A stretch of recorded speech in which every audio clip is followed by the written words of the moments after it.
Se você tiver que beber água no banheiro, mudar de lugar, aproveite agora. Feche os seus olhos. Concentra aí o seu coração no Senhor, nas coisas dele.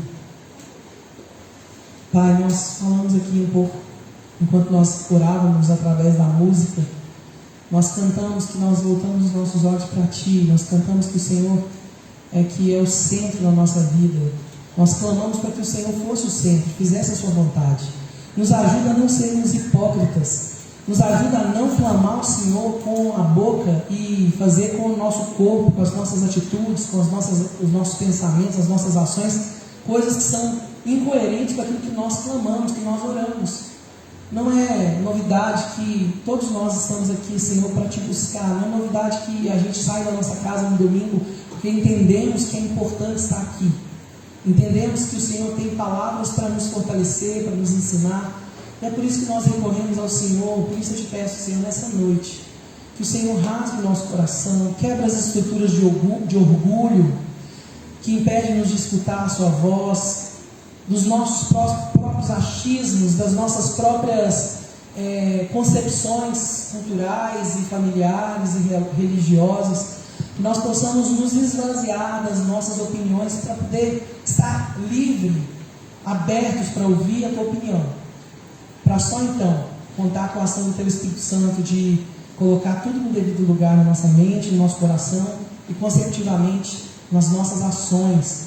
Nós queremos mais do que adquirir um conhecimento, mais do que receber uma correção, um puxão de orelha. Nós queremos ser praticantes da Tua palavra. Não deixe, Senhor, com que domingo após domingo nós ouçamos a Sua palavra no culto, na reunião, saímos daqui da mesma forma, sem praticar. Nos livra, Senhor, dessa falha. Nos livra, Senhor, desse erro. Nos livra dessa passividade. Que a nossa religião não seja uma religião como qualquer religião, mas que a vida do Evangelho, que a vida em Cristo seja muito mais do que uma religião de fé evangélica, muito mais do que uma igreja batista, muito mais do que uma lagoinha. Que a nossa religião seja fazer a vontade do Senhor, servir o Deus, aquele que nos chamou. Se nós dizemos para o Senhor, Pai, que o Senhor é tudo em nós, então, Pai, nos ajuda a fazer dentro das nossas forças que o Senhor seja tudo em nós. E aquilo que nós não conseguimos com as nossas forças, nós entregamos nas Suas mãos para que o Senhor arranque de nós. Não deixe com que nada ocupe o lugar do Senhor no nosso coração. Não deixe que não só as coisas boas, as coisas, as tentações, as coisas preciosas roubem o lugar, mas até mesmo as coisas ruins, as preocupações, as frustrações, os medos, os anseios, as coisas que nós vivemos e que perturbam as nossas mentes às vezes. Que nada disso roube o lugar no Senhor. Que seja o nosso pensar as coisas do Senhor, o nosso agir as coisas do Senhor. Que seja, Senhor, tudo em nós. Que nós, ao acordarmos, possamos olhar para o Senhor e dizer: Pai, o que o Senhor quer de mim hoje? Que ao brincarmos, ao conversarmos, ao distrairmos, nós pensemos: Senhor, como eu posso ser útil aqui no meio dessa distração? Senhor, que até mesmo em algo tão natural da vida, do cotidiano da nossa casa, que nós nos preocupemos em agradar o Senhor com as nossas ações. Tira de nós os comportamentos que nos fazem afastar de Ti, ou que alimenta a nossa carne e nos faz nos afastar de Ti também, ou nos aproximarmos daquilo que é mal. Pai, Tu és luz, joga a luz em nós. Tira de nós a autossabotagem, o auto-engano que nos impede de olhar para a Tua palavra e aceitar, não só racionalmente, que é verdade, mas emocionalmente, cair a ficha no nosso coração de que precisamos mudar os nossos hábitos. Senhor, dentro de nós existe às vezes tanta vontade de legalizar as nossas ações. Às vezes nós queremos bater o pé para defender as nossas posturas que não estão coerentes com a Tua palavra, porque existe dentro de nós uma vontade de continuar fazendo o que é bom para nós, mas que a Tua palavra nos constranja nessa noite, com muito amor, a fazermos a Sua vontade e abrir mão daquilo que faz mal. Que seja, Senhor, um hábito, que seja um costume, que seja uma brincadeira, que seja uma distração, que seja uma Netflix, que seja um filme, que seja um jogo, que seja um passeio, que seja palavras, que seja relacionamento, que sejam pessoas, tudo aquilo que nos afasta do Senhor, nós possamos, ó Deus, olhar para Ti e entregar como renúncia nas Suas mãos, porque o que nós precisamos de verdade é estar junto com o Senhor. Os dias são maus, Os dias estão andando tão rápido como nunca antes na história. Breve o Senhor vem e nós queremos estar preparados, ó Deus. Não nos deixa ser pego de surpresa. Não nos deixa ficar vivendo aqui como se amanhã fosse só mais um dia, mais um dia, mais um dia. Como se a gente estivesse buscando as nossas próprias coisas, nossos próprios sonhos, projetos e desejos. Não nos deixe esquecer que tudo vai passar, mas o que vai permanecer é aquilo que nós construímos para a vida eterna. Não nos deixe, Senhor, errar. Nos dá o equilíbrio de vivermos aqui sem sujar as nossas vestes, de comermos dessa terra, de trabalharmos, de brincarmos, de andarmos, de falarmos, de vivermos, mas sem, Senhor, fazer daqui a nossa mansão, a nossa casa. Ah, Senhor, o Senhor tem para nós tantos tesouros na vida celestial, mas eles não nos controlam. Obrigado, porque nós podemos confiar que o Senhor fará isso conosco, se nós entregarmos o nosso coração de verdade. A Tua palavra diz: se nós te buscarmos de todo o coração, nós te encontraríamos. A Tua palavra também diz: se nós nos achegarmos ao Senhor, o Senhor se achegará a nós. E é nessa palavra que nós vamos confiar nessa noite. E é nessa palavra que nós nos achegamos a Ti, confiando que o Senhor vai fazer algo novo na nossa vida, em nome de Jesus. Amém. Pode sentar. Abre a Bíblia em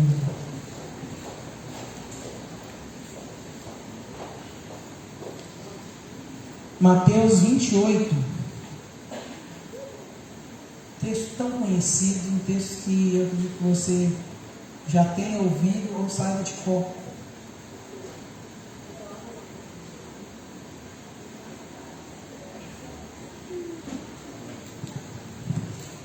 Antes de começar, só mais um pedido que eu queria fazer para vocês. O pedido que eu queria fazer é: se você sente falta de algum irmão aí que você sabe que estava congregando, ele me ajuda a chamar esse irmão para...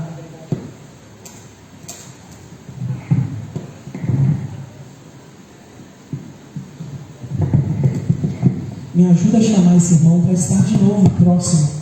Às vezes, para eu, a pastora Brenda, só ligarmos, fica tão pesado. Mas se você puder chamar aquele irmão e falar: irmão, olha, eu estou aqui. Aí tem às vezes irmão que fala assim: mas o pastor nem me ligou, o pastor nem me ligou. Fala: mas eu estou te ligando, eu sou seu irmão. O pastor é seu irmão também, eu também sou, e é a mesma coisa. Então, entre em contato com esse irmão, chame ele para voltar. Domingo, o primeiro domingo de dezembro, nós retornaremos com o culto pela manhã. E o culto de manhã, ele vai ser um culto um formato um pouco reduzido de horário, de carga horária. E aí o culto fica mais tranquilo para você que precisa vir de manhã, como também para as pessoas que querem retornar e não estavam vindo. Tem muito espaço, pode sentar longe, se for pelo medo da contaminação. Enfim. Outro pedido também, né? Você que está aqui, né? Tem alguns irmãos que estão aqui, como eu sei que tem os visitantes, tem alguns meninos que estão nos visitando desde sempre, que não é membro do Alagoinha ainda e queria participar. Nós temos um discipulado para te ensinar. É um período onde a gente faz esse período por 3 meses, acompanhando você individualmente, para você se tornar um membro da igreja. Durante esse processo de discipulado, o que acontece?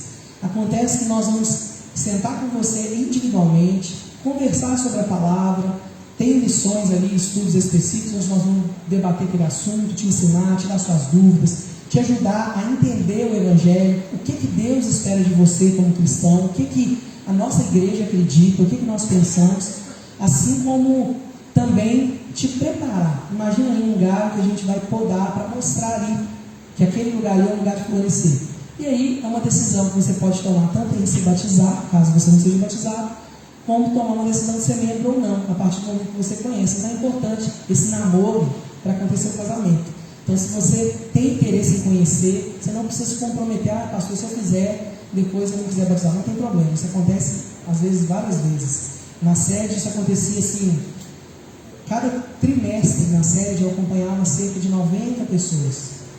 E de 90, vários não queriam, percebiam que não era o que queria. Isso é muito bom, porque você tem a oportunidade de entender se você quer morrer para você mesmo ou não. É uma escolha, né? O Senhor dá liberdade de dizer sim ou não. Então, se você tem interesse, quer ser cuidado, acompanhado de perto, me procura, procura a pastora Brenda. Homem a gente atende o homem, a mulher atende a mulher, e casal a gente pode fazer com o casal também, para ficar com liberdade, com essa flexibilidade também de fazer ali amizade também, aproveitar esse tempo. Amém? Agora sim, Mateus 28, 18. Se seu irmão estiver dormindo, você dá uma cutucada nele e fala: acorda, irmão, acorda, vai dar tudo certo. O Senhor vai te ajudar a ficar acordado.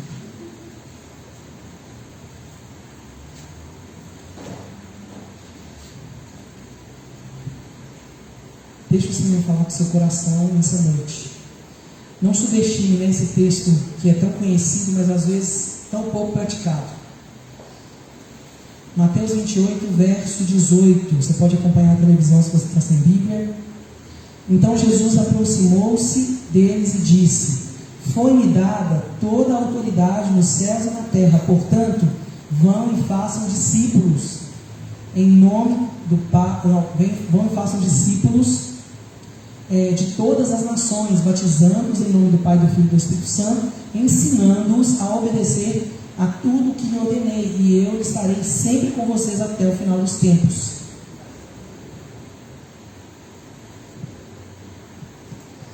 Então, aqui esse texto a gente geralmente chama de grande comissão, a grande comissão. Tem alguma Bíblia que está diferente aí? Que não está a grande comissão? Tem? Não? Então, beleza. A grande comissão, só para quem não sabe, comissão é o quê? Chamar, né? Essa grande convocação. Jesus fez ali o seu comício com os seus discípulos. Gente, vão e façam discípulos. Eu comissiono vocês, eu chamo vocês para fazer esse trabalho. E quem é discípulo? Quem é que tem que fazer esse trabalho? Quem é discípulo? Que é com o discípulo que ele fala, né? E quem que é discípulo? Todo mundo que está sentado na igreja é discípulo? Quem acha que sim? Levanta a mão. Se todo mundo que vem na igreja é discípulo. Quem acha que não? Tem muita gente que vem na igreja e não é discípulo. Porque qual que é o critério para ser discípulo? O que um discípulo faz? O que um discípulo faz, gente? Imita. Nós temos ali, o primeiro, né, na história, né, quando a gente estuda a história da filosofia, por exemplo, que começou-se a palavra mentor. Mentor era um nome, né, aquela palavra como é que chama aquela palavra do educador? Do pedagogo, né? Do pedagogo, do mentor. Era um nome de um personagem que era esse mentorear, né? Ele foi dado por causa de um nome, assim como aquele Narciso, tem o conto do Narciso, do que olhou para o espelho na água, e vários outros contos gregos e filosóficos assim que explicam uma coisa. O mentor também. O mentor, ele tinha um filho. O mentor era um homem contratado, porque um homem tinha um filho, ele foi para a guerra. E para não deixar a esposa desamparada e o filho desamparado, principalmente o filho, ele contratou alguém para fazer o papel de pai, para que o filho fosse educado dentro das coisas que ele precisava educar e que ele estaria ausente durante a guerra. E esse mentor fez esse papel. Alguém já ouviu essa história? Então, esse seria ali o mentor. Então, o mentor é aquele que ensina o caminho. E nós, como cristãos, nós temos a obrigação de mentorear outras pessoas, novos cristãos. E é assim que funciona. Qual que é a figura do pastor? Ser um mentor. Ensinar. Ele tem um mentoreio aqui, de púlpito, quando é geral, tem um mentoreio específico, quando é um aconselhamento, e tem um mentoreio mais íntimo e pessoal, quando é um discipulado, que é só você e ele conversando coisas pessoais, aplicando a Bíblia. Aqui eu faço uma aplicação para a igreja da Lagoinha Horto, dentro das realidades que eu conheço. No individual eu faço as aplicações para aquilo que você me conta no atendimento. E no discipulado eu faço aplicação para aquilo que você me conta e aquilo que eu observo da sua vida. Aquilo que você não sabe, às vezes não tem consciência de que precisa, que o mentor observa e te ensina. Então o mentoreio, ele é uma estratégia bíblica, e ele começou muito antes dessa questão do cristianismo. A gente vai ver ali, por exemplo, Sócrates, Aristóteles, Platão. Eu não lembro da ordem dos três, mas um era o mentor do outro. E o discípulo, ele fazia o que o mestre ensinava, o que o mentor ensinava. A palavra mestre e discípulo traz às vezes para a gente uma sensação de superioridade e inferioridade. Então, quando a gente pensa no mentor, a gente pensa em alguém que é igual, mas alguém que sabe mais. Não é orgulho saber mais, só sabe mais. Por exemplo, a Renatinha é contadora. Se eu começar com a Renatinha sobre contabilidade, se eu precisasse de uma mentoria, eu procuraria ela, porque ela sabe e eu não sei. Mas se a Renatinha precisar de uma mentoria teológica, ela pode me procurar, porque eu sei mais do que ela. Né? Se eu precisar de uma mentoria de nutrição, tem a Lute, que é nutricionista. Se eu precisar de uma mentoria de estética, tem o marido da Lute, que é a Brenda, que é esteticista.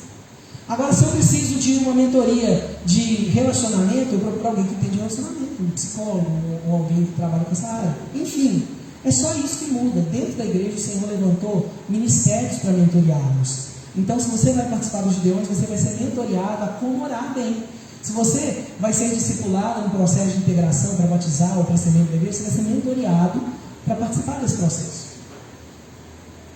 Se você vem para o culto, reunião de mulheres, você vai ser mentoreada a ser e aprender a viver o chamado que Deus tem para a sua vida como esposa, como mãe, como mulher, numa sociedade que está precisando que as mulheres se levantem em nome do cristianismo. Que existe um empoderamento que vai crescendo torto. Se você vem para a célula, você vai ser mentoreado a como se relacionar em comunhão com Deus e com os irmãos. Se você, enfim, tem 200 exemplos, não vou dar mais, tá bom, já todo mundo entendeu, né? E aí, Jesus está mandando a gente fazer isso, fazer discípulos. Mas para fazer discípulo, tem que ser discípulo. Quem é discípulo? Aí eu vou falar rápido, porque não é o tema, mas só para a gente frisar. Eu sei que a maioria que é crente já mais velho, mas você precisa saber. O que é ser discípulo? Quem é discípulo? Quem segue? Quem obedece? Jesus fala. Eu já fiz aqui algumas vezes alguns sermões sobre o preço do discipulado, né? Que tem um texto na Bíblia específico na estrofe que fala o preço do discipulado.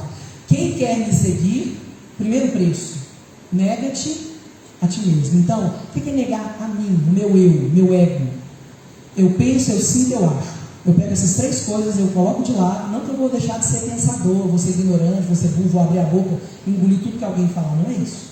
É colocar de lado enquanto eu olho para a palavra. Eu não vou chegar para Deus e para a palavra com o meu coração cheio de pressupostos, cheio de eus e achismos, cheio de vontades, porque senão o que vai acontecer? Vai acontecer o que está acontecendo hoje na igreja brasileira. Cada dia nasce uma igreja diferente, com uma vontade diferente. Não é assim? Aí tudo pode, porque se eu não posso aqui, na outra igreja eu posso. Aí já tem igrejas, por exemplo, evangélicas, que os pastores são homossexuais, sendo que na igreja evangélica tradicional, na nossa interpretação bíblica desse assunto, não é coerente, mas existe. Por que existe? Porque alguém que ama Jesus, ou pelo menos diz que ama, porque eu não sei o coração de ninguém, mas a pessoa gosta tanto de Jesus a ponto de querer segui-lo, mas tocar nessa área da sexualidade, abrir mão do ser da pessoa, do que ela pensa que ela é, ou do que ela sente que ela é, dói muito. Então, quando ela pega, eu vou interpretar de forma diferente esse texto, eu vou achar uma legalidade na lei aqui da Bíblia, e vou tentar forçar um pouco, e vou agora abrir uma igreja onde tudo é normal, igual a igreja evangélica, porém, pode ser gay, e pode se relacionar com pessoas gays, só que não pode fazer sexo no casamento, tudo igual normal, pode namorar, pode fazer tudo normal, até casar, bonitinho, santidade, igual ao crente, normal, homem e mulher. Estou dando só um exemplo de uma coisa que eu respeito eles lá, mas não tem nada a ver com o que a gente acredita. Mas como é que nasce isso? Por que uma igreja pode fazer tal coisa, a outra só pode tal coisa? Por que uma igreja tem que usar cabelão, a outra não tem? Porque são interpretações que vão sendo pegadas na palavra, tentativas de manipulação, às vezes por mal ou sem ser por mal, por ignorância, que são feitas e que a gente simplesmente não critica, não questiona. A gente chega com os nossos pressupostos. Eu chego com o pressuposto de que isso aqui é pecado, e aí eu já olho para a Bíblia e eu enxergo o que eu quero ver. Não é assim? A gente não enxerga o que a gente quer ver quando a gente quer? Você já viu um vídeo virou até meme, né? Infelizmente, um pastor muito simples, ele lê a Bíblia e ele lê assim, olha, pega aquela parte de Oséias, onde Deus manda Oséias tomar a mulher adúltera e casar-se com ela. Que era o quê? O profeta casaria com uma mulher que é prostituta, que trairia ele, simbolizando, ele sofreria a dor de ser traído, simbolizando o que Deus sente com a igreja, que a igreja trai ele toda hora, que a gente troca Deus por um beijo, troca Deus por um jogo, troca Deus por um filme, troca Deus por várias coisas que não deveria trocar. Deus faz isso. Pede para o cara casar com a mulher lá. E aí esse pastor leu na Bíblia, enquanto ele aconselhava um casal, uma irmã, pega a mulher e adultera. Ao invés de você pega a mulher adúltera, tome a mulher adulta, tome a mulher e adultera. E ele foi, se deu no jornal, esse pastor, ele chamou essa mulher, conversou com ela, com constrangimento, chamou o marido dela, aí ela contou para o marido dela, e eles, muito tementes a Deus, aceitaram que essa mulher se deitasse com o pastor. Não foi constantemente, não era safadeza, porque foi uma vez só e acabou, foi ali, só porque Deus mandou, porque Ele deu na palavra. Pressupostos errados, geram interpretações erradas, isso aí é B.O. Então, é por isso que nós precisamos de, quando você chegar ao Senhor para ser discípulo, a primeira coisa é negar-se a si mesmo. Negar-se a si mesmo. Primeiro, abre mão da sua vontade. Você já viu aquelas pessoas que batem o pé para dizer que a vontade dele está certa? É igual o crente que fala assim, pastor, mas tatuagem, pode? Eu falo, tá, independente se pode ou não pode, porque eu não sou muito rígido com essas coisas, porque eu não vejo na Bíblia que as pessoas inventam e veem. Só que eu sempre pergunto por quê? Ah, porque eu queria, tá? Por que você queria? Ah, é porque, por quê? Vai fazendo o porquê, que você vai eliminando o porquê, você vai chegar lá embaixo e vai descobrir que geralmente tem uma vaidade ou tem alguma coisa que não precisava ter. E se está doendo para renunciar, é porque a gente quer. Ah, eu posso botar vou encher minha cara de pinça e furar minha orelha, meu nariz, minha boca, meu olho. Pode? Pode furar a orelha aqui, para mim furar aqui, eu furar aqui, seria a mesma coisa, é mutilação igual. Então essa história de que aqui culturalmente é aceito e aqui não é, que é pecado, não tem nada a ver, isso é cultura. Só que para que você quer furar? Para quê? Pergunta para quê, você vai descobrir que no fundo é fútil, é vaidade, é querer graça, querer às vezes estar na moda, querer parecer e tal. E às vezes tem até um quê de sensualidade, então tem que ser avaliado, não é todo mundo, tá? Mas tem que ser avaliado o porquê das coisas. Isso é ser discípulo, abrir mão do eu para seguir Jesus. Aí Jesus depois fala, quem quiser me seguir, nega a si mesmo e vem. Quem quiser vir após mim, toma a sua cruz. Aí Jesus fala, olha, o caminho é árduo, a porta é estreita. É graça, é favor, Deus te sustenta, Deus vai te ajudar. Só que tem um preço sim para pagar, que é o preço da renúncia, que dói, e dói. Quem diz que não dói, não renunciou nada na vida, porque dói mesmo. Renunciar um relacionamento que você queria ter e não pode ter. Renunciar um dinheiro que você poderia ganhar, ilicitamente você não quer ganhar. Renunciar um trabalho que você queria ter e não pode ter. Eu e o Felipe, né, tivemos experiência, Felipe, eu participei indiretamente de um processo de cura na vida de uma mulher que era garota de programa, que o Felipe lá na sede cuidava mais umas pessoas. E essa mulher, ela saiu de uma vida que ela ganhava muito bem, que ela não era qualquer uma, ganhava pra caramba. No final de semana ela ganhava o que ela ganharia, às vezes, o que ela ganhava no dia, ela ganharia um salário de um mês, de 2 meses, no final de semana ela ganhava um salário mínimo, por exemplo.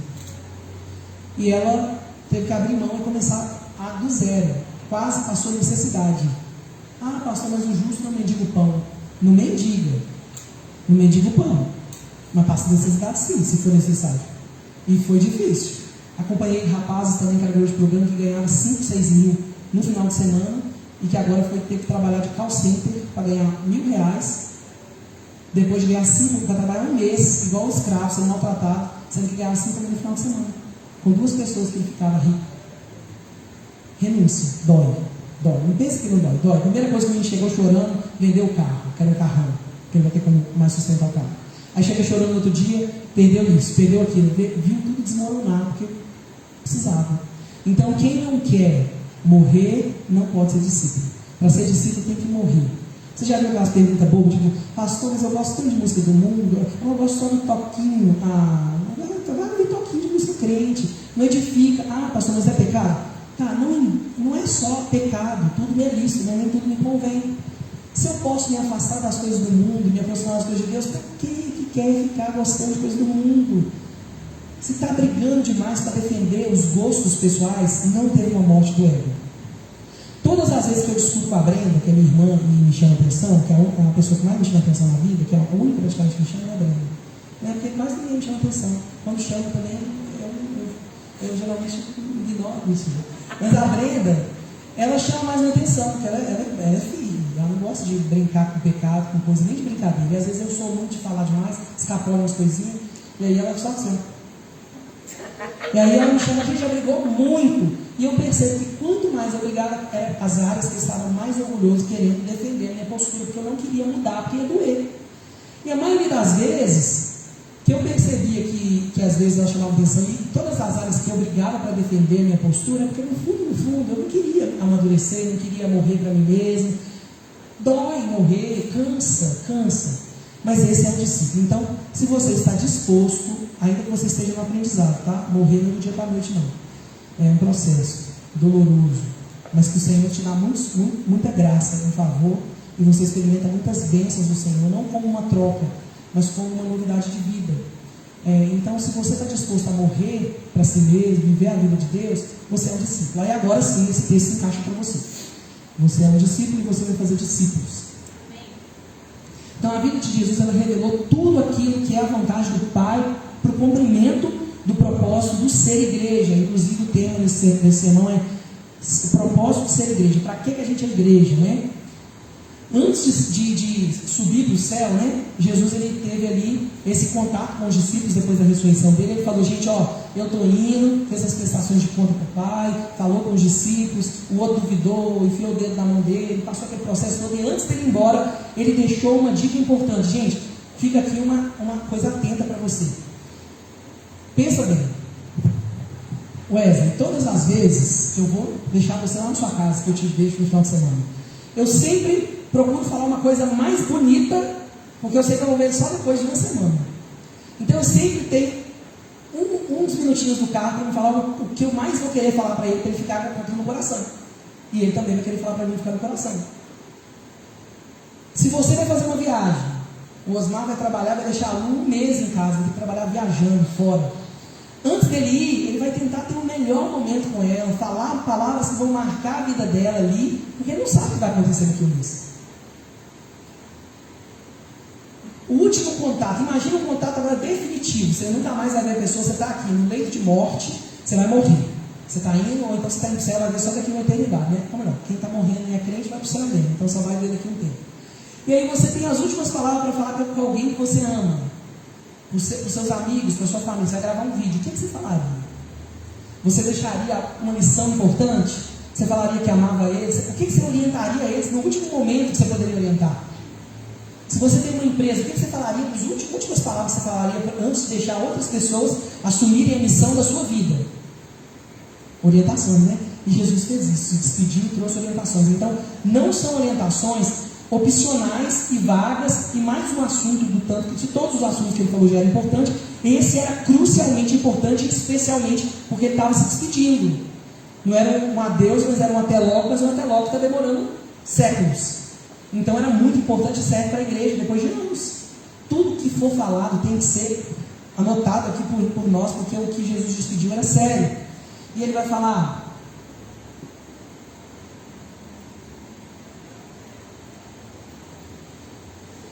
quando vier, vamos voltar no verso 16. Os 11 discípulos foram para a Galileia, porque Judas tinha morrido, só tinha 11, para um monte que Jesus indicara, que Jesus falou: vamos lá, encontra comigo lá que eu vou subir aos céus. Quando o viram, o adoraram, mas alguns duvidaram. Então Jesus, aproximando deles, disse: foi-me dada toda a autoridade nos céus e na terra. Portanto, vão e façam discípulos de todas as nações, batizando em nome do Pai, do Filho e do Espírito Santo, e ensinando-os a obedecer tudo o que eu lhes ordenei, e eu estarei sempre com vocês até o fim dos séculos. Então nós temos 3 pontos base aqui desse texto. Primeiro, Cristo delegou sua autoridade. Repete comigo para você frisar. Eu sei que todo mundo detesta repetir, mas para a gente estar aqui é bom para saber que você prestou atenção. Cristo delegou sua autoridade. Então não é uma tarefa, não é um conselho. Ele disse que a autoridade é dele e ele está passando para nós com base não só na autoridade que ele tem para mandar na gente, mas como discipulador, como mentor, mas ele também está dizendo: a autoridade é minha, vocês estão continuando o trabalho na minha autoridade. Você não vai fazer na força do seu braço, você não vai sofrer sozinho, você não vai morrer pelo amor ao Evangelho sozinho. Tudo que você fizer está indo comigo, na minha autoridade. Segunda coisa, repete comigo: deixou a sua mensagem.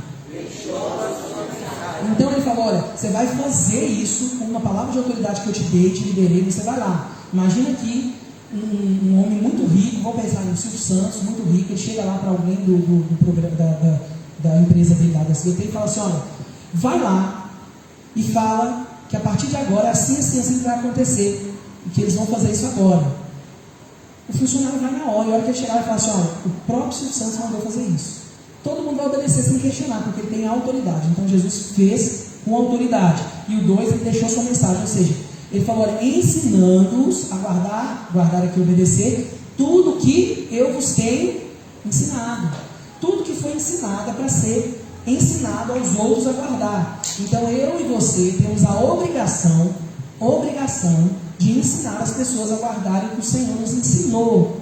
Não é uma figura, uma tarefa sacerdotal, não é uma tarefa de adulto, não é uma tarefa que idoso não participa, que adolescente não participa, não é uma tarefa que casado, solteiro não participa. Não tem discriminação com essa tarefa, é para todos os discípulos.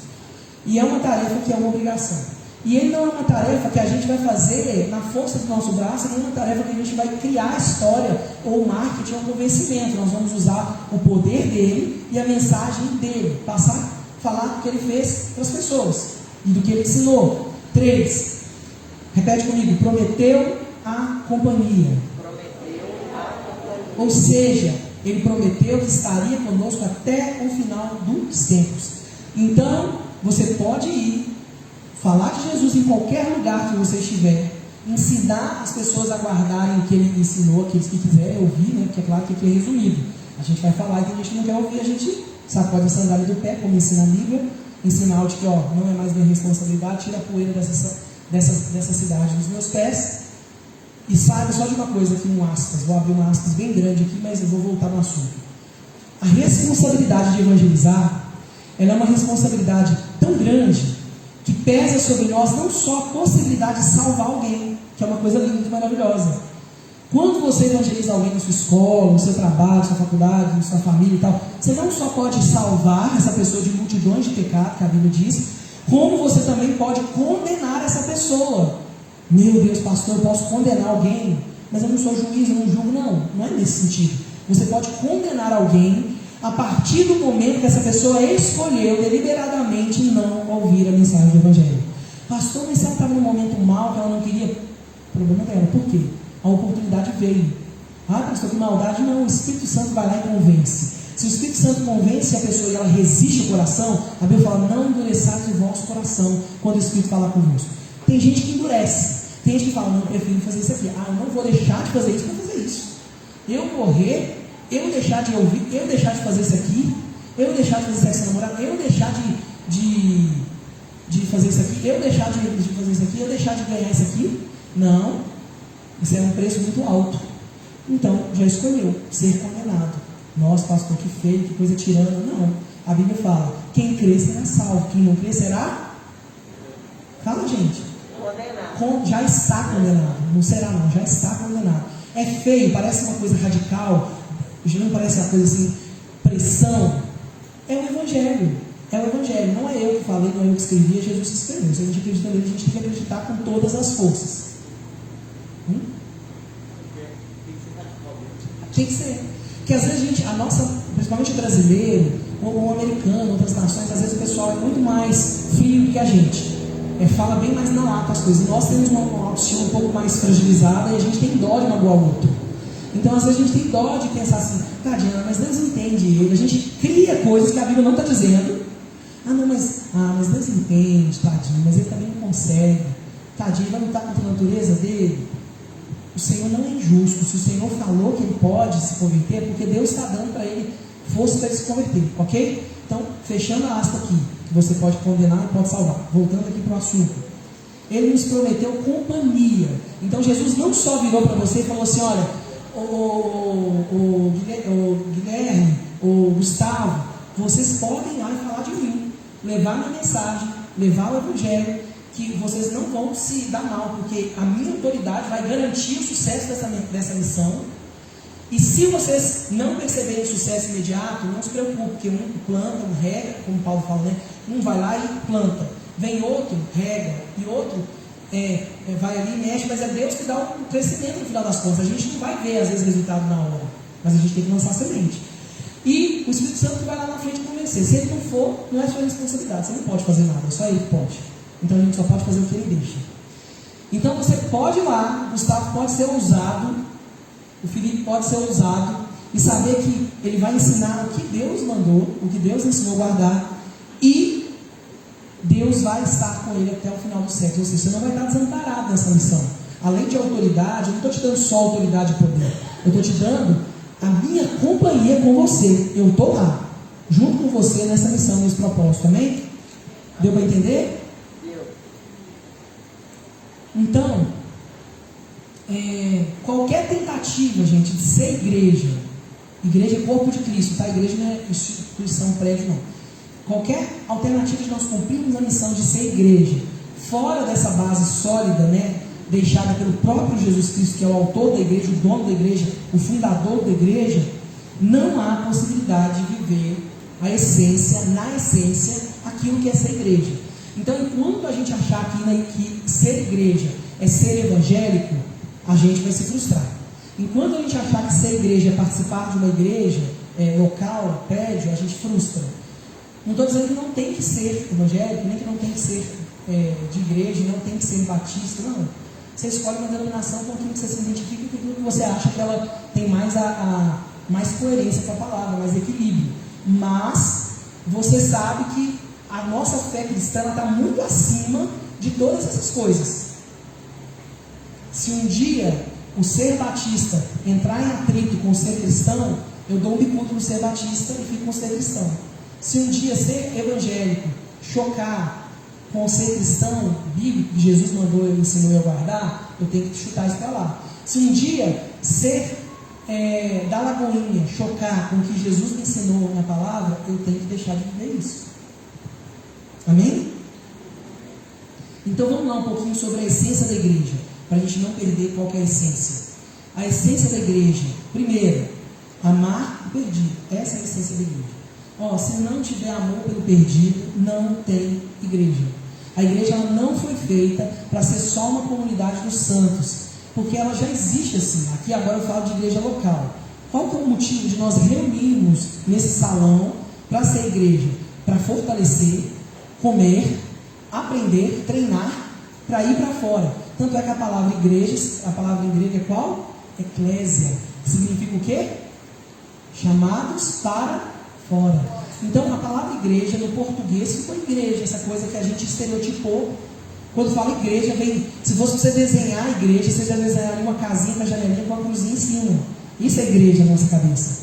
Mas igreja no contexto bíblico é o corpo de Deus, é o reino de Deus implantado aqui, que é feito de pessoas.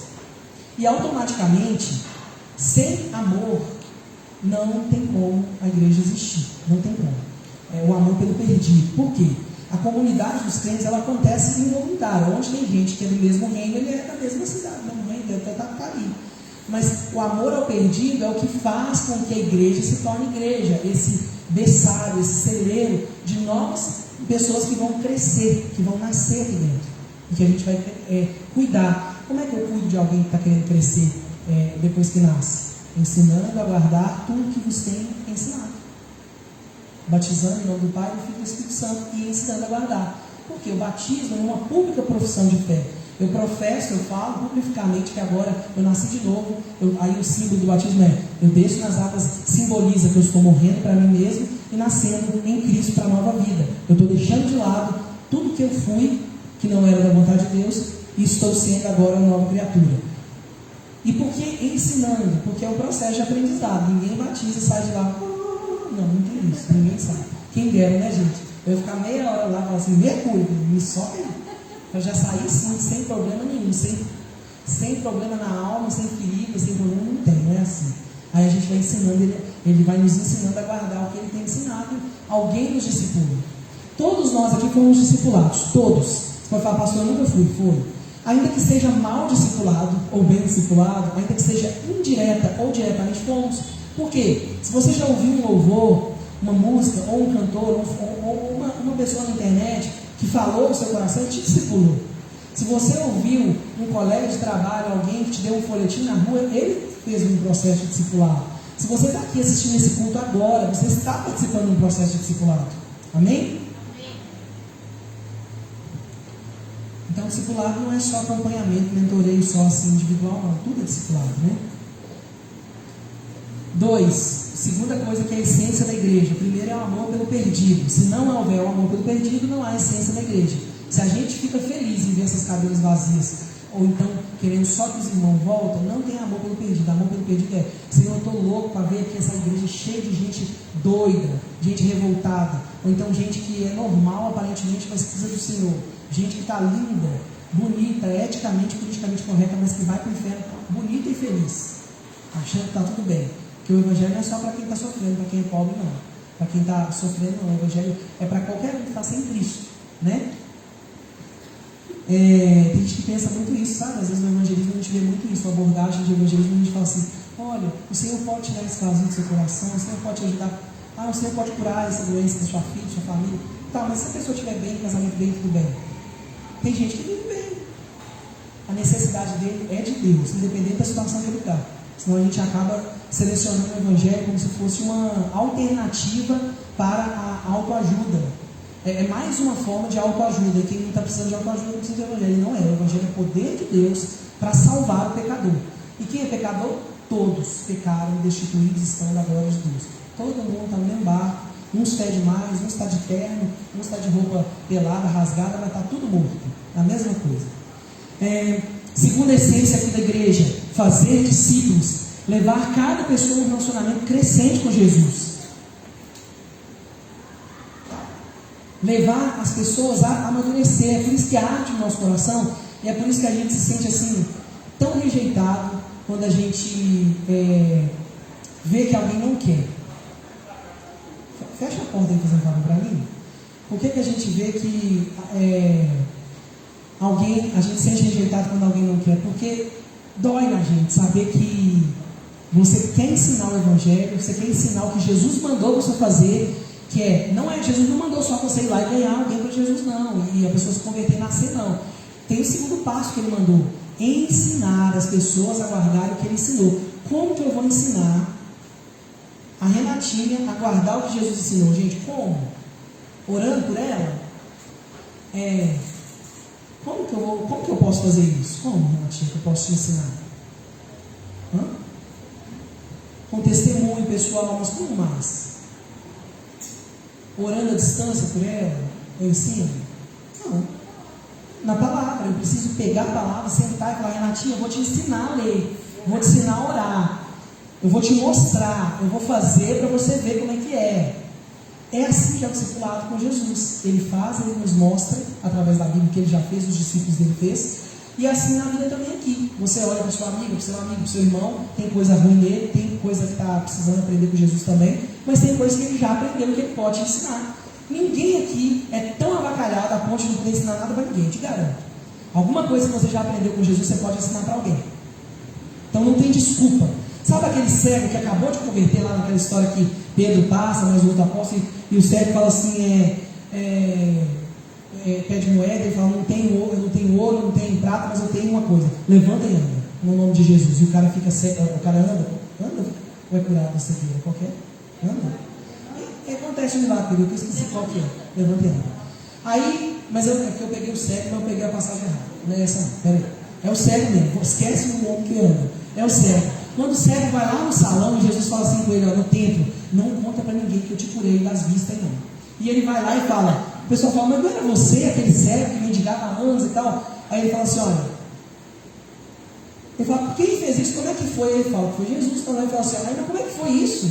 Aí ele fala: eu não sei. Ou seja, ele não tinha teologia apurada, ele não fez curso teológico, ele não sabia como é que funcionava o processo espiritual da cura divina, ele não sabia como é que Jesus tinha feito aquilo. Ele fala só o seguinte, simplesmente assim: eu não sei, eu só sei de uma coisa, eu era cego e agora eu vejo.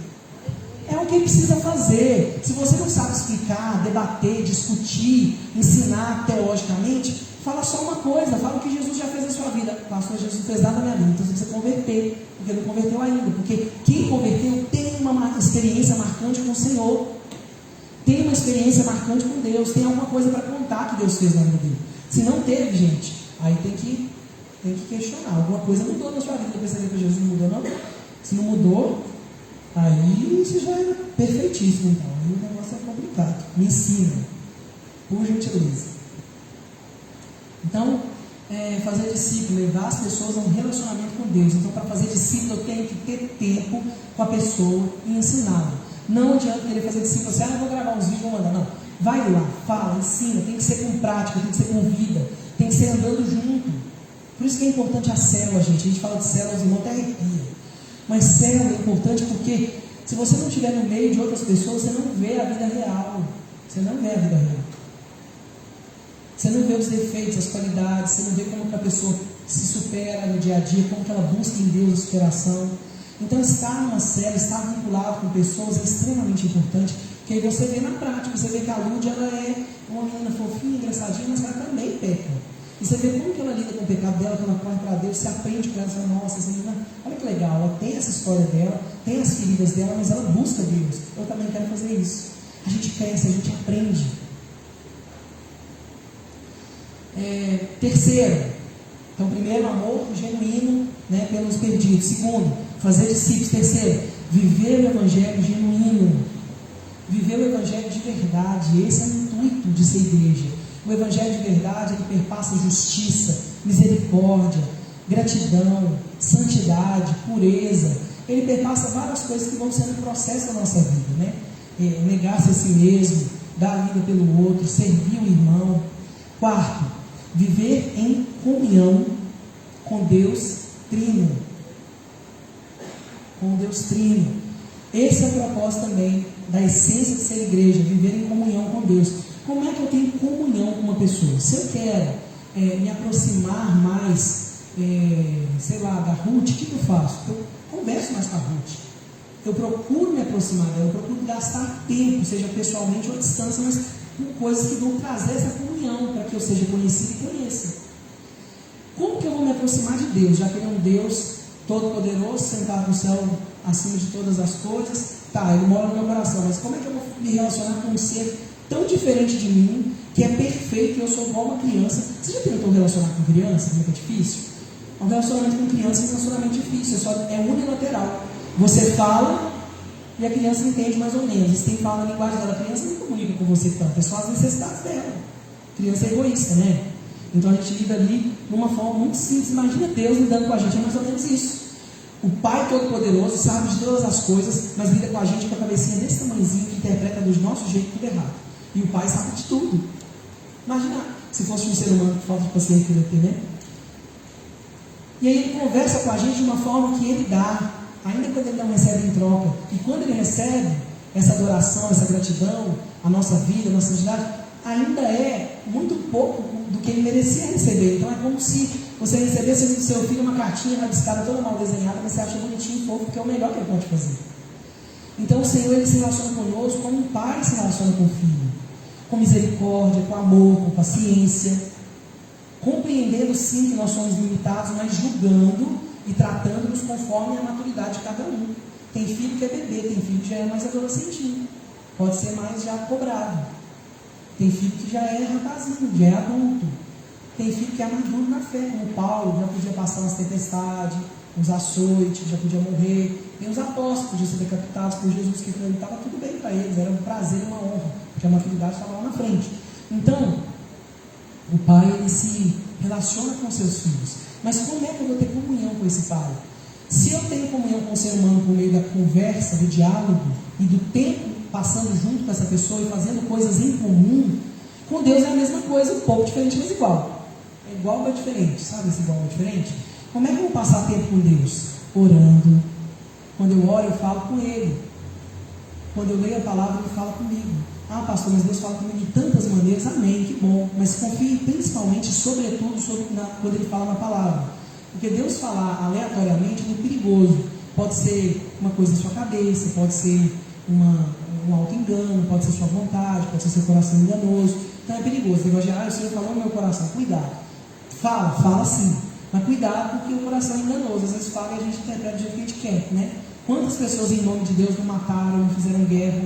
Constantino teve um sonho com a cruz de Cristo, teve uma pseudo-conversão e pegou a igreja católica e começou a perseguir os crentes. Quem não virava crente morria. Olha aí, teve uma visão. Quem estava ouvindo lá na hora pensou que era de Deus, mas a consequência foi morte, não foi vida, então não é de Deus. Então, quando Deus falar com você, abrindo aspas aqui, olha se isso está coerente com a palavra, isso vai gerar vida e não morte, não coisa ruim. Voltando aqui, Deus fala conosco de várias formas, sim, o Espírito Santo fala no nosso interior, mas sobretudo por meio da palavra. Então, logo, se eu quero conversar com alguém, eu posso mandar mensagem, eu posso ligar, eu posso conversar, mas geralmente é comunicação. Eu posso me comunicar por mímica, por sinais, mas é comunicação. Então, não tem jeito de comunicar com Deus se não for por meio da comunicação. Vamos repetir isso, eu sei que é chato, mas repete, por favor. Não tem como comunicar com Deus se não for pela comunicação. Então não adianta, tem crente que passa 1 zilhão de anos tentando ser cristão forte, firme, vive altos e baixos, e aí você pergunta se está orando, não está, fala, eu tenho uma dificuldade. Mas como é que você vai namorar alguém se você não conversa com a pessoa? Como é que você vai ser amigo de alguém se você não passa tempo com a pessoa? Não tem como. Ah, mas eu tenho uma preguiça, é tão cansativo. Eu sei, às vezes é cansativo porque a gente não está vendo, né? Igual ser humano. Às vezes é cansativo porque ler é chato. Mas se a gente não fizer isso, gente, não tem como ter relacionamento. Ah, mas é muito cansativo, eu não dou conta. Então você não ama. Porque quem ama faz o possível. Imagina só, que você tem um filho, ou você tem um marido, uma esposa, ou qualquer pessoa, que a partir de hoje sofre um acidente e fica naquelas camas que não fala, vegetando, só ouve, não consegue se comunicar, não consegue fazer nada. Ele não te responde do jeito que você quer, ele não dá sinal, não pisca o olho, não faz nada, mas ele ouve tudo.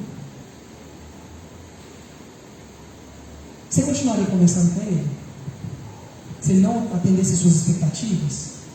Provavelmente sim, que há amor. Então, com Deus mais ainda.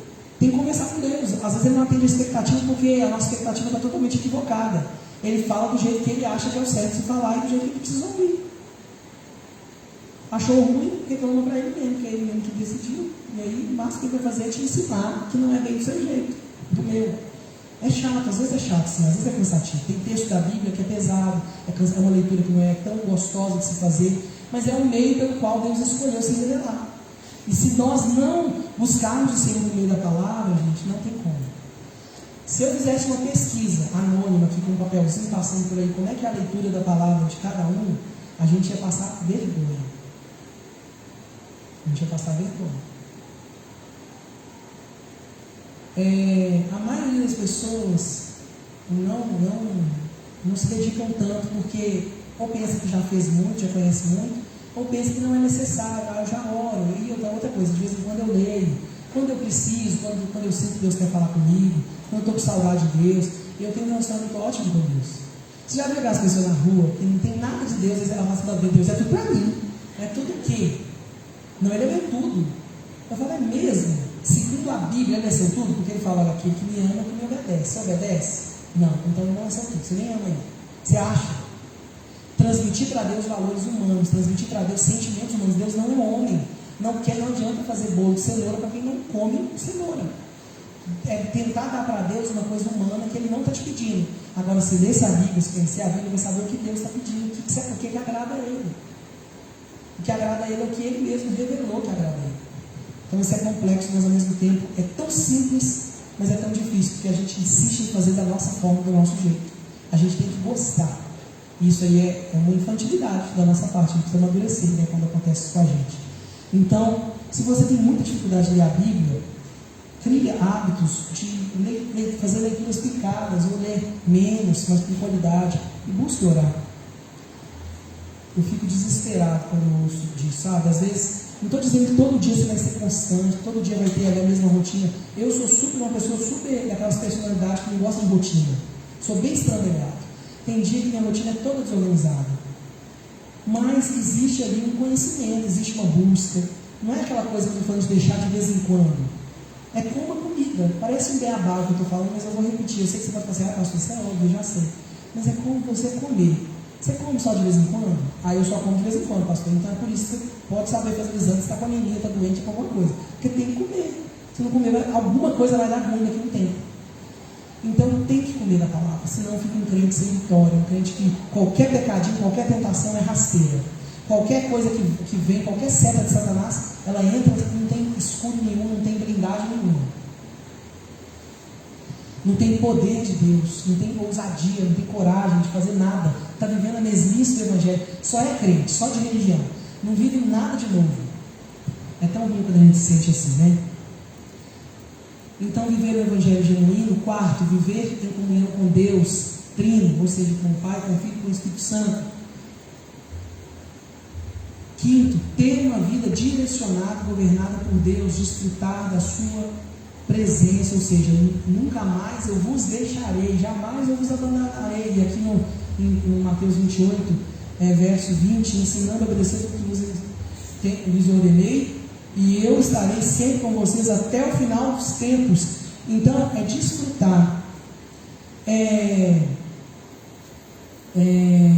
ter vida dirigida, governada por essa presença que está com você todos os dias.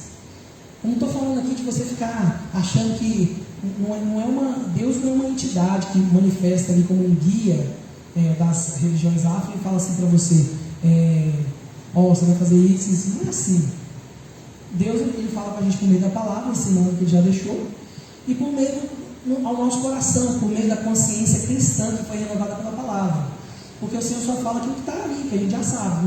Deus não joga, não é cola de prova que Deus manda para você que você não sabe. Você tem que ler. E aí quando você lê a palavra, a sua consciência é renovada, renovação da mente, a gente é transformado. E aí você vai fazer uma coisa que você faria talvez normalmente, um dia bate aquela consciência, opa, tem alguma coisa errada com isso aqui.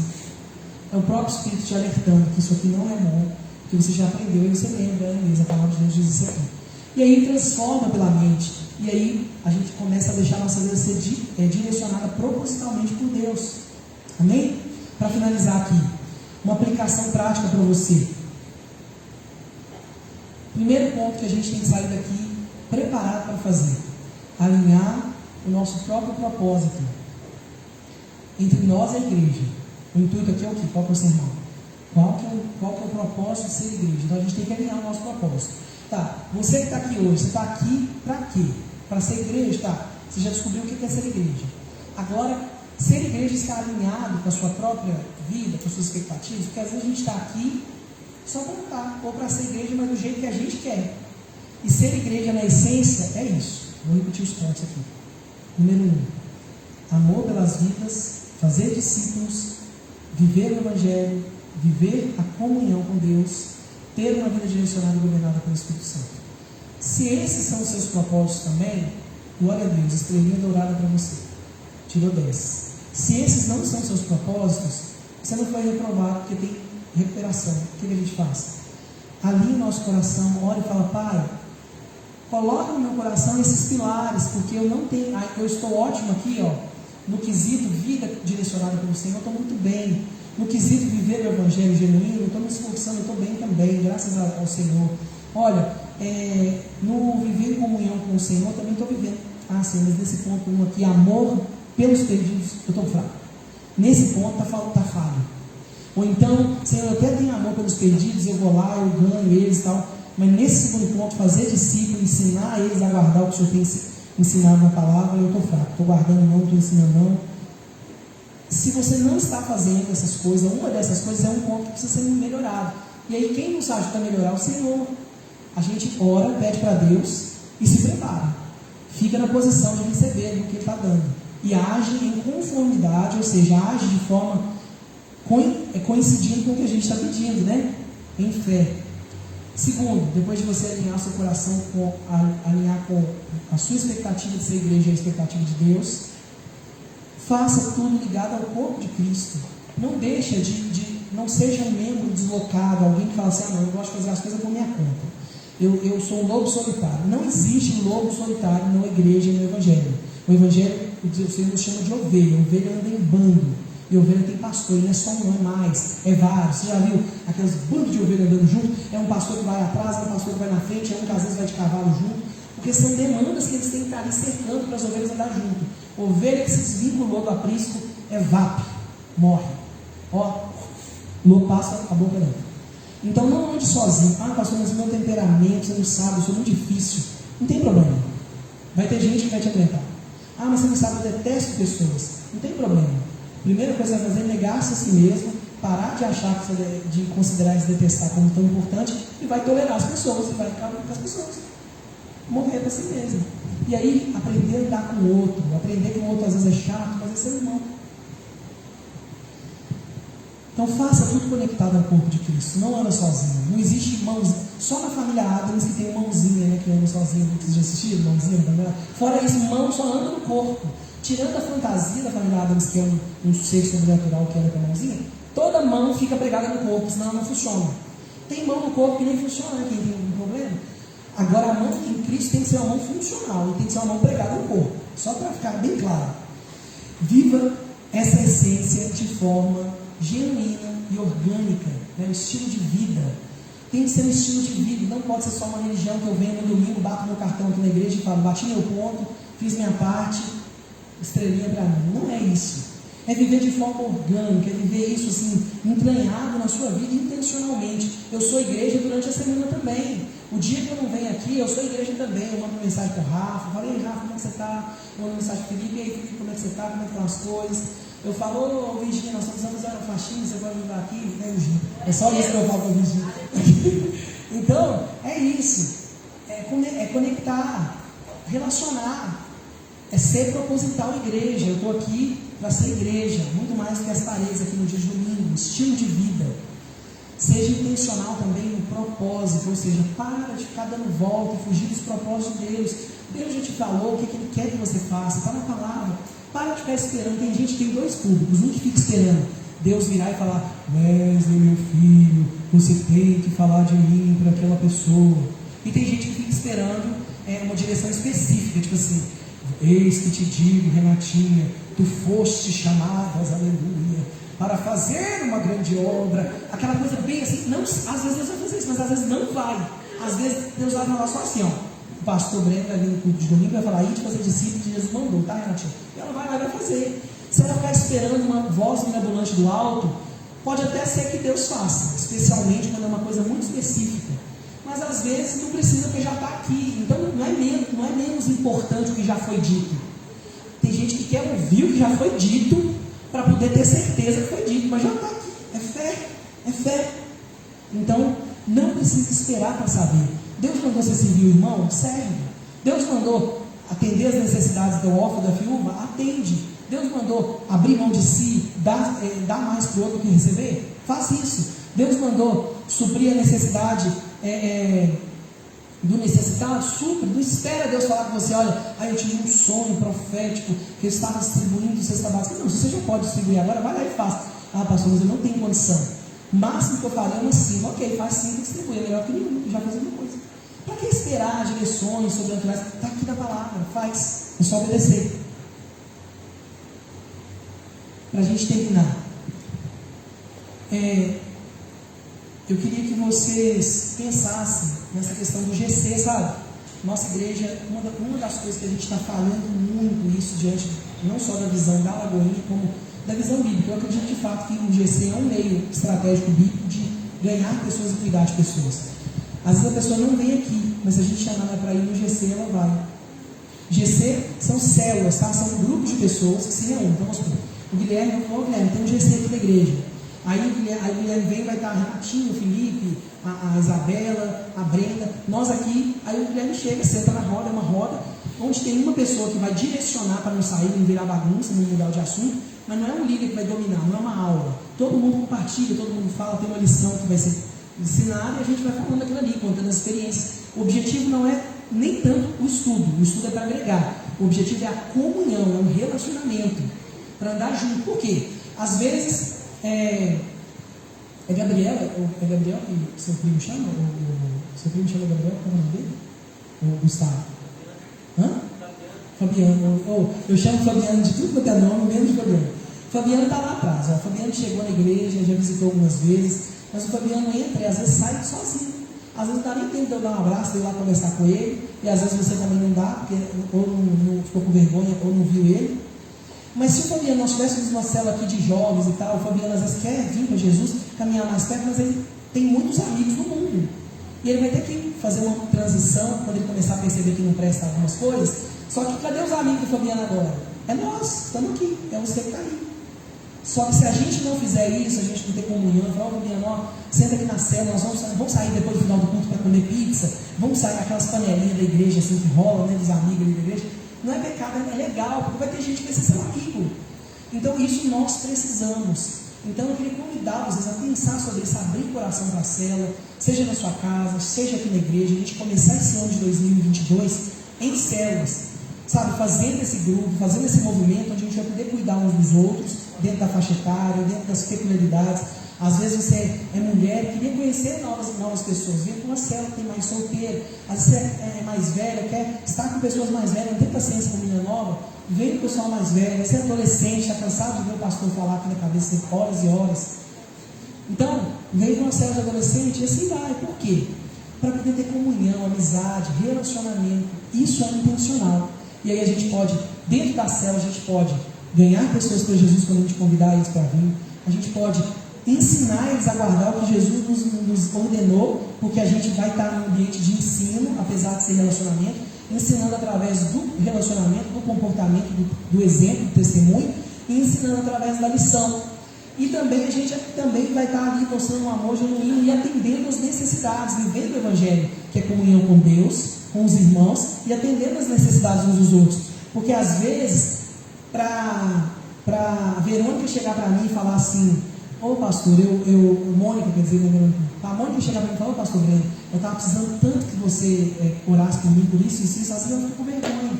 Mas ali na célula já tem as pessoas que ela está convivendo toda semana, uma hora ou outra ela vai ter coragem de falar e vai pedir ele: olha por mim, gente, hoje eu cheguei aqui redentado, estou com vontade de enfiar a mão na cara do meu marido, torcer o pescoço dele. Ela vai falar, não vai rir, vai orar, que ela faz assim mesmo. Eu também, eu já quis bater nele, mas Jesus me fala que não pode, eu vou orar aqui agora. E brinque, leva as coisas às vezes com leveza. Tem dia na célula que todo mundo chora, tem dia na célula que a gente chora com o outro, tem dia na célula que a gente brinca, se zoa, e tem dia na célula que é música, tem dia na célula que é oração, é dinâmica, é vida. Então abra o seu coração para isso. Nós vamos vir em nome de Jesus no ano que vem com algumas propostas bem legais, mas eu preciso que você esteja disposto a ser igreja, porque eu sozinho não dou conta. Amém? Fique de pé, vamos orar. Pai, é diante do Senhor, feche seus olhos, só mais um minutinho, não estrague nada não. É diante do Senhor, Pai, que nós reverenciamos essa palavra. Não é por um homem, não é por uma igreja, nem por uma visão humana. É porque de fato nós queremos, Senhor, ser intencionalmente igreja, na essência dela, fazer o que o Senhor mandou, viver o que o Senhor quer que a gente viva. Não deixe com que a gente se sabote e pegue caminhos alternativos ou desanime porque é difícil. Que nós possamos dar o primeiro passo de fé, sabendo com certeza que o Senhor estará conosco todos os dias. E não só estará conosco, não nos deixará desamparado, como também estará conosco, nos dando o seu poder e a sua autoridade para fazer o que o Senhor mesmo pediu. Obrigado, porque nós não estamos sozinhos. Além de termos o Senhor, nós temos outros irmãos que também estão aqui, vivendo o Evangelho do Senhor, sofrendo as mesmas lutas, passando pelas mesmas guerras, renunciando tudo por amor ao Senhor, ganhando vidas para o Senhor e discipulando pessoas para o Senhor. Que o maior prêmio que nós possamos receber é ver alguma vida que estava caminhando para a morte, caminhar para a vida. Nos ajuda, Pai, em nome de Jesus. Amém. Amém. Meu irmão, se você que está em casa, você que está aqui também, como sempre eu falo, precisa de alguma coisa, precisa entregar a vida para Jesus, que está mais ou menos, ou precisa aprender a caminhar, ser alguém que dá a mão para você assim, durante um tempo, para te ajudar a caminhar nesse processo, procura a gente, um dos líderes, os pastores, o diácono, de célula. Nós vamos estar aqui para servir, para ajudar, para dar a mão, não para julgar, para puxar a orelha quando precisar, para dar abraço quando precisar, para dar cor quando precisar também, que a gente precisa crescer junto, que não dá para ficar do mesmo jeito, né? Vamos fazer esse compromisso. Se você precisar, procure a gente aí pelas redes sociais também, amém? E vamos viver essa semana que a gente tem aí pela frente, vivendo os sonhos de Deus e colocando em prática o que a gente ouviu. Você pode não saber muito bem o que falar, mas alguma coisa você sabe o que dizer. Então diga aquilo que o Senhor quer que você fale, ensina as pessoas e deixa que o resto é com o Espírito Santo. Não tenha medo de ser rejeitado, de ser frustrado, porque tudo que fizer para Ele é para Ele sabe disso. Amém? Deus te abençoe.